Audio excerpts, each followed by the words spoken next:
Hello, everyone. This is Mr. Informal bringing you the last podcast for 2017. We are on the 40th edition of Mr. Informal podcast. I wish I could have done every week of the podcast for 2017, but it's just been busy. And as you know, I do this on my free time, and hopefully, I get more free time for 2018. So, this 40th edition of the Mr. Informal podcast is just a year-end review. So, I'm just going to talk about the brief summary of the most important subjects, controversies, discussions, topics that happened in all of 2017, and I have listed them down. Sorry, I can't speak today for some reason. But yeah, so 2017 was a year of uncertainty, transition, a phase, undecisive. But at the same time, it was a lot of controversy, a lot of scandal, a lot of just basically, it was more chaos, I guess, if you want to basically put it down in one word. But at the same time, we do see some good period in months, but for the most part, it was only chaotic. I mean, I wouldn't say chaos as in it was just chaos alone. I mean, there were some order, there were some standards that we did follow, but at the same time, it was certainly uncertainty. So, I'm just going to talk about topics in no order that I ended up talking about all over the whole year, or maybe I didn't talk about them, whichever. And so, let's go ahead and start it out. So, let's talk about first and foremost the pop-ups and the collaborations. The biggest one was Louis Vuitton and Supreme. You got the luxury versus the hype street brand. Supreme collaborating with Louis Vuitton. The lines were certainly crazy. Some lines were closed. The pop-up shop were closed, only to open the next day due to incoming violence, whether it be from the people in the line or even people in the store, so and so. But there were a lot of pop-ups in this year. Even Kendrick Lamar had a pop-up, Kanye West had a pop-up, and so and so. So it was a lot of that happening. And then we got the big one, actually, sexual harassment, whether it be in the fashion industry, the presidency, even in the modeling industry, especially Hollywood. Hollywood has been rocked. Now we see all these types of sexual harassment cases, and it's mostly by women, or actually all of it by women. And I'm surprised no men were actually coming out with certain things, because I would have thought they would have came out to talk about it. But we'll just have to see. Now, the sexual harassment thing is just affecting the whole industry, basically every type of industry, especially the code of conduct at your work, policies at your work, and so and so. So the next thing is the loss of the white oak denim in North Carolina, or whether it be, the North Carolina. So the white oak denim, that's a lot of made in USA brands are being affected by this, and so it's sad to say. So as you can see, more and more are being phased out and being moved to overseas production and development, and it's sad to see. We have a loss of employees now in the US. And I don't know what's gonna happen to the machines. Most likely some overseas business brand or company is gonna buy that machine, because that machine is certainly magic. And then we have retail slump. every type of retail is being affected. We got from Uniqlo to H&M to Zara, so and so, every type of retail. We got department stores that are going down, from Sears to JCPenney to Macy's, Nordstrom. The list goes on and on and on. And then we also lost Colette. Again, retail slump. I can tell you what's going on. It's probably customer service, because the difference between an online and brick and mortar is the customer service. And if you don't have the service to provide to the customer will not even bother going to the store. And so they would rather just buy online to not have to deal with the hassle. So we also have record sales in online Black Friday shopping. Again, that's online, including Cyber Monday. Record breaking sales, record profits all across the board, all across the industry. That's pretty obvious to me, because we have the population is rising, the popularity in buying online is rising. That basically includes two of the biggest online retailers, which is Amazon and also Walmart. And also a lot of online retail boutique shops such as Etsy, Shopify, Store Envy, and the list goes on and on. The only thing that is missing about the buying online, especially in clothes, is trying it on. But Amazon created this new device that scans your body and find a particular style that will fit your body correctly. But again, there is nothing like actually wearing the clothing itself. So we'll see how that device works. Talking about devices, we got the rising in sales of smart homes and smart speakers.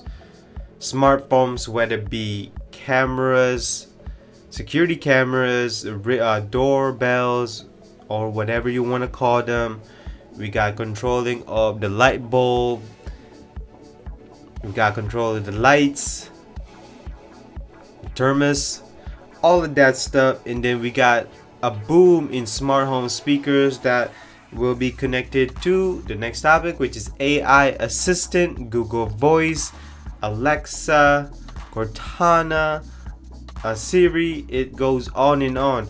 The thing about this is that a lot of these speakers are also having these certifications or these stickers saying Alexa approved or Amazon approves, Apple approves, so and so.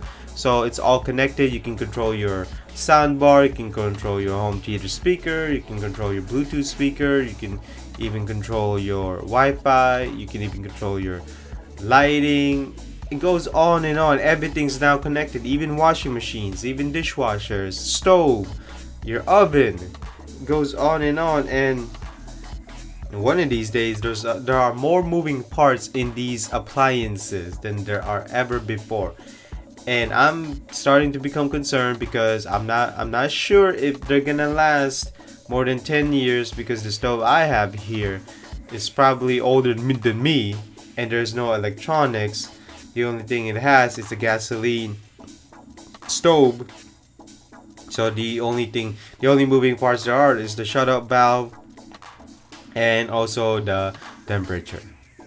So that is quite interesting. It's a major boom in AI assistant. Alexa, Cortana, Siri, so and so are getting smarter. They're getting wittier. The reply and responses are much better. The recognition is much better. And on about that, security recognition on phones. We got iris scanners, facial recognition, facial scanners. Obviously, fingerprint scanner has been there, but I mean, it's basically everywhere now on phones. And it's quite interesting that we also have privacy problems with this, because privacy concerns, not problems, because they're always listening and you don't know if they're being recorded. What if FBI is using them for something wrong, or they're listening to you? I would not be surprised, and pretty obvious that these companies are keeping track of your data, putting them in a server, and having a profile about you, and all of your profile are in there, and they may have audio, and that's what's happening right now. We even have Apple slowing down iPhones because due to say battery, but which doesn't make sense. If you replace the battery, then it goes back to being fast again. So it's the amount of craziness, the amount of concern is absolutely concerning. I mean, suddenly our privacy is being tested, and for me, that's why I don't own a lot of home speakers. That's why I don't own a lot of these Bluetooth speakers that have all these AI assistants. That I even turn off my Google Voice because I feel as though it's always listening to me. And I'm pretty sure that Google's already keeping track of me. There's probably already a data about me. But whatever. Obviously, our politicians are not doing anything, and apparently our Bill of Rights are not being followed. So that's just my take on it. And so moving on is the landmark fights between Trump and a lot of industry brands such as REI, Patagonia, Columbia Sportswear, and even a lot of activist groups that these landmarks are being decreased or getting smaller, and then parts of those landmarks will be used for commercial uses, or it could be for highways, freeways, whatever. And a lot of these activist groups are not very happy with that, which I would agree. If it's a landmark, leave it alone.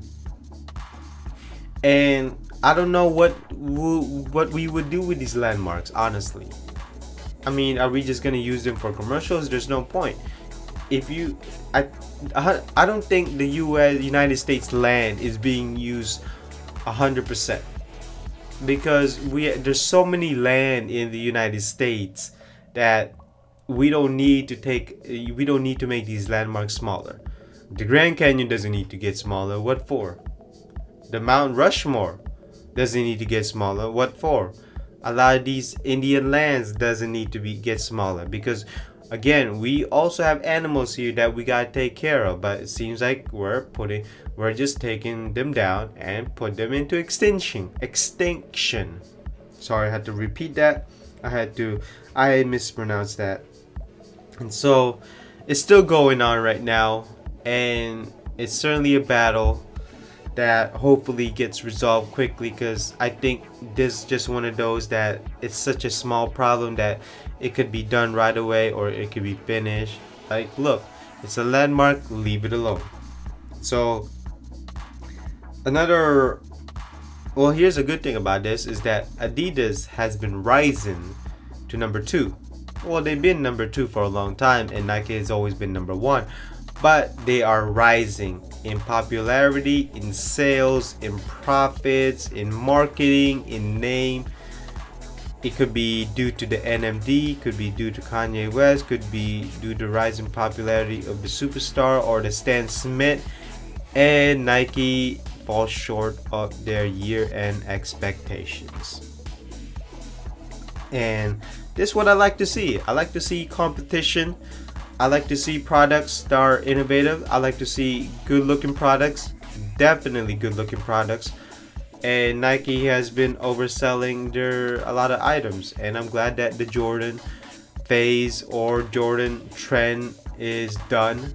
I'm also glad that the Air Force Ones, the Air Max trends are done, and I'm glad to see that there's Nike stands, these fanboys, Nike trends are done, moving on, because I love to see competition, and if it's a good looking design of a shoe, then I love to see it rise in popularity, because it's all about attention, it's all about hype, it's all about brand, it's all about marketing, but in the end of it all, it's all about the money. And so Adidas has a better year than Nike. So those are the year-end review. Now I'm just going to repeat what I said, okay? 2017 was a year of uncertainty, a year of chaos, a year of confusion, a year of scandal. I mean, it if I had to summarize 2017, it wasn't a good year, it wasn't a bad year. It was in between. But do I expect more from 2017? Yes, I do. But at the same time, what should we expect for ourselves for 2017? Well, obviously, I think we should expect better for ourselves. And I'm asking you, as the listener, did you do something better, or do you think that 2017 was a better year compared to compared to 2016, or do you think that 2018 will be a much better year for 2017 than 2017? And if you think so, then I'm glad to hear that. And so I'm wrapping up this podcast, and this is also will wrap up the last podcast for 2017. I hope to do more of this podcast, and thank you for listening. And so I will see you next week, or I will see you next year for the next Mr. Informal podcast edition. Bye bye, and a Happy New Year.